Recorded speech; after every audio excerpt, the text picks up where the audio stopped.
Isang umano'y pugad ng weteng sa bayan ng Lasam sa Cagayan ang sinalakay ng mga operatiba ng NBI. Pero ang mga umarestong tauhan ng NBI, hinarang kalaunan ng mga pulis doon. Illegal daw kasi ang operasyon. Nakatutok si Mark Zambrano, exclusive. And that for the services of the country, the government will provide one for each. Ganito ang tagpo sa labas ng istasyon ng pulis sa Cagayan kahapon. Ang mga pulis, binabasahan ng Miranda rights ang mga inaresto nilang tauhan ng NBI Manila matapos magsagawa ng raid ang NBI sa isang umano'y pugad ng weteng sa bayan ng Lasam.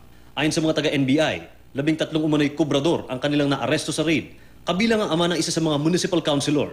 Nagsumbong naman yata itong anak ko sa pulis, then nag-alarma yung pulis. Pero bago pa man daw nila madala ang mga suspect sa NBI office sa Tugigaraw, hinarang sila ng mga pulis sa checkpoint sa Lalo.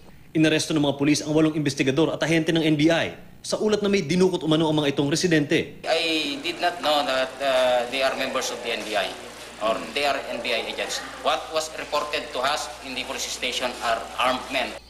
Kinumpis ka rin ang baril ng mga taga-NBI kahit pa may mga pinakita silang dokumento na pirmado mismo ni NBI Director Virgilio Mendez. Giit naman ng mga taga-NBI, napadpad daw sila sa Cagayan sa sulat ng gobernador ng Cagayan kaugnay sa umano'y weteng sa probinsya. Pinabulaanan din nilang iligal ang kanilang ginawa. Dinideny po namin yun dahil arestado po yung sinasabi nilang in-attack namin.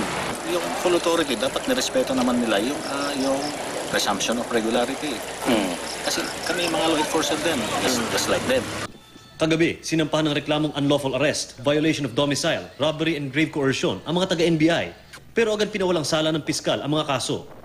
Ayon sa PNP, may iwasan daw sana ang ganitong mga misencounter kung nag-coordinate ang NBI sa local PNP. Saan nag-coordinate din yung NBI? Kasi yung NBI na pumunta doon po ay galing Maynila.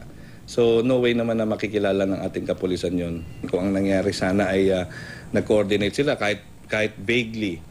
Napakawalan na kanina ang mga operatiba ng NBI. Samantala, binasahan din ng sakdal kagabi ang 13 kabo at operator ng weteng na nahuli. Kasalukuyan silang nakakulong sa Ballesteros BJMP.